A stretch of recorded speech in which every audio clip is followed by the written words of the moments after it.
अगर आपने एक हेयर ट्रांसप्लांट कराया है और वो फेल्ड रिजल्ट रहा है, चाहे वो अननेचुरल दिख रहा हो, पुअर रिजल्ट्स हो, पुअर ग्रोथ हो या नो ग्रोथ हो,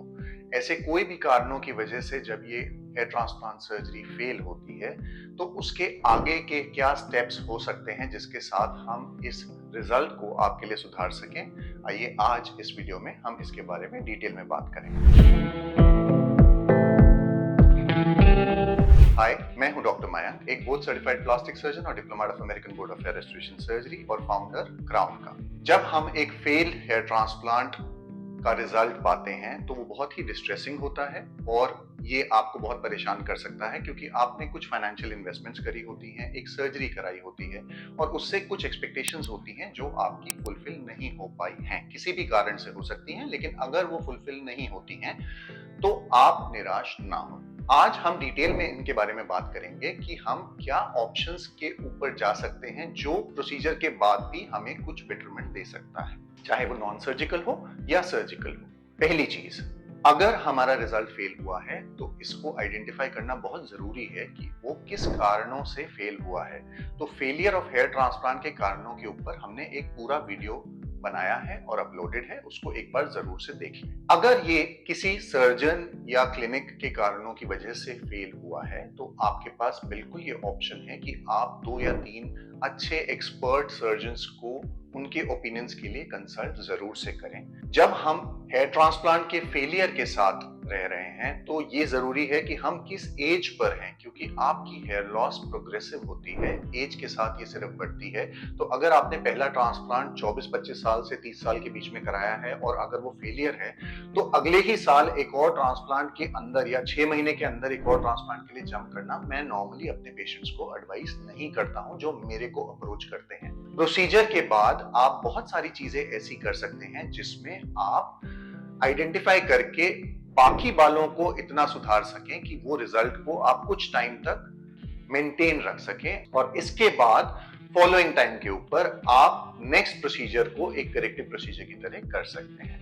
तो पहला इंपॉर्टेंट क्रिटिकल पॉइंट हुआ आपकी एज और किस कारण से आपका हेयर ट्रांसप्लांट फेल हुआ है। अगर ये दोनों सॉल्यूशंस हम पा लेते हैं तो तीसरी चीज जो हमें इसके बाद फॉलो करनी है वो ये है कि हमारे स्कैल्प की ट्राइकोस्कोपी होनी बहुत जरूरी है, जो हमें ये बताएगी कि वहां पर कितने मिनिस्चराइज या पतले बाल अभी भी हैं, जिनको शायद हम मेडिसिन से ही स्टिमुलेट करके आपको कुछ रिजल्ट की इंप्रूवमेंट दे सकें। इसके साथ में आप कुछ नॉन सर्जिकल ट्रीटमेंट जैसे कि पीआरपी, मेसोथेरेपी, ये चीजें भी कर सकते हैं अपने पतले बालों को थिक करने के लिए, ताकि वो आपको कुछ वॉल्यूम और ज्यादा ऐड करके दे दें। इसके बाद हमारे पास नेक्स्ट ऑप्शन आता है कैमोफ्लेजिंग एजेंट्स का, यानी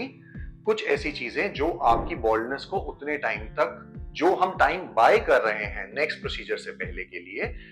वो टाइम हम लोग कैमोफ्लेजिंग एजेंट्स के साथ में भी थोड़ा बिता सकते हैं। जिसमें पहली चीज जो आती है वो होती है कुछ हेयर गियर्स, यानी कि कुछ कैप्स या हैट्स या कोई ऐसी चीजें जो हम लोग कुछ टाइम तक कवर करके अपने रिजल्ट्स को मेडिसिन से स्टिमुलेट करके वो टाइम बाय कर लें। दूसरी चीज जो आती है वो आती है कुछ टॉपिकल पाउडर्स जिसके अंदर इलेक्ट्रोस्टैटिक चार्जेस होते हैं। तो वो जब हम डालते हैं तो वो हेयर को बाइंड कर देती है और आपको एक ऐसी इल्यूजन देती है कि गंजापन बहुत ज्यादा नहीं है। लेकिन इन पाउडर्स के कुछ ड्रॉबैक्स भी होते हैं, जैसे ये आपके हेयर लॉस को और प्रोग्रेसिवली बढ़ा सकती है। जो भी पतले रुए जैसे बाल जिनको हम दवाइयों से स्टिमुलेट करने की कोशिश कर रहे हैं, वो वाले बाल फिर से वहां पर खत्म होते चले जाएंगे और आपका हेयर लॉस और प्रोग्रेसिवली बढ़ता चला जाएगा। इसलिए पाउडर्स को कोशिश करके ऐसे टाइम पे यूज करें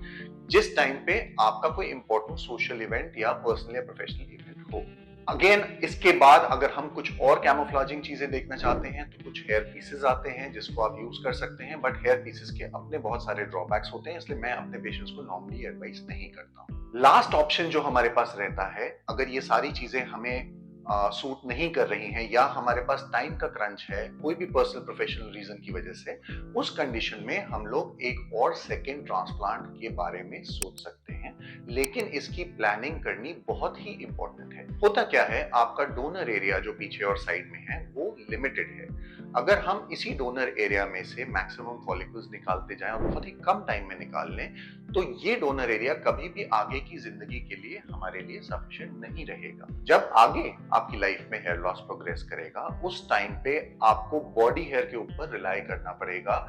कुछ गैप्स को भरने के लिए, और body hair best aesthetic match नहीं होता है आपके सर के बालों की तरह, अनलेस आपके बहुत ही कर्ली और थिक हेयर हैं जिसके बीच में बॉडी हेयर बहुत अच्छे से मिक्स कर जाते हैं। तो आपकी करेक्टिव हेयर ट्रांसप्लांट सर्जरी से पहले अगर आपने अपनी पहली सर्जरी में प्रॉपर रिसर्च नहीं करी है तो इस बार ये जरूर करें।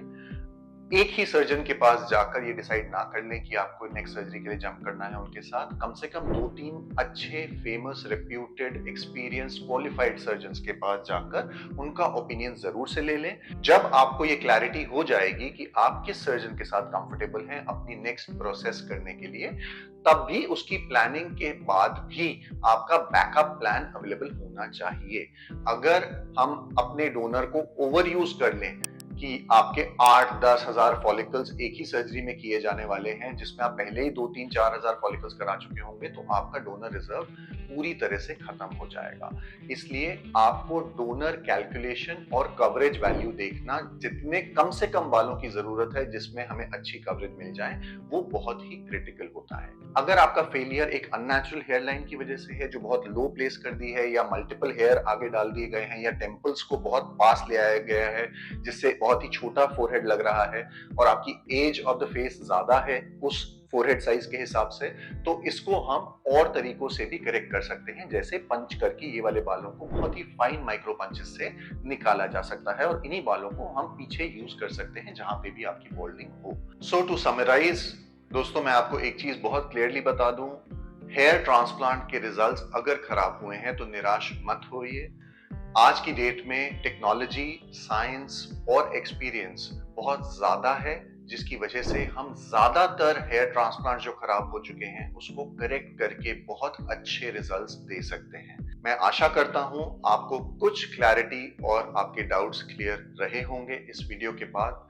अगर आप फिर भी कोई क्वेश्चंस या अपनी फोटोग्राफ्स शेयर करके हमें दिखाना चाहते हैं कि आपके साथ क्या हुआ है, पुरानी सर्जरीज में कैसे रिजल्ट्स हैं, उसको किस तरह से हम सुधार सकते हैं, या आप हमें विजिट करना चाहें, तो नीचे दिए गए कॉन्टैक्ट नंबर्स पे आप कॉन्टैक्ट कर सकते हैं। इस वीडियो को लाइक शेयर जरूर करें, और हो सके तो इस चैनल को सब्सक्राइब करिए ताकि आपको ऐसी ही ट्रांसपेरेंट इंफॉर्मेशन मिलती रहे। Thank you.